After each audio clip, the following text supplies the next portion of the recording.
హైదరాబాద్ లో ఆక్రమణలను హైడ్రా దూకుడు కొనసాగిస్తోంది. పార్కులు, చెరువులను కబ్జా చేసిన వారి పట్ల కఠినంగా వ్యవహరిస్తోంది హైడ్రా.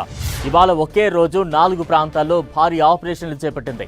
ఆక్రమణలను గుర్తించి ఫెన్సింగ్ ఏర్పాటు చేసింది. అల్వాల్, కొండాపూర్, వనస్థలిపురంలో భారీ ఆపరేషన్ చేపట్టింది. 1500 కోట్ల విలువైన భూమిని రక్షించింది.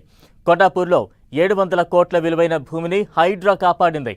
4 ఎకరాల జంగమోని కుంటను కబ్జాదారులు ఆక్రమించారు. కుంటలో మట్టి పోసి చదును చేశారు.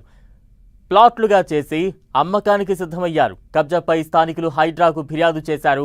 రెవెన్యూ అధికారులతో కలిసి హైడ్రా కబ్జా ప్రాంతాన్ని పరిశీలించింది. హైడ్రా సిబ్బంది చెరువు చుట్టూ ఫెన్సింగ్ వేస్తోంది. మరోవైపు కబ్జాదారులపై రెవెన్యూ అధికారులు కేసులు నమోదు చేశారు. అటు మేడ్చల్ జిల్లా అల్వాల్ కొత్త చెరువులో 8 ఎకరాలు ఆక్రమణకు గురైనట్లు హైడ్రా గుర్తించింది.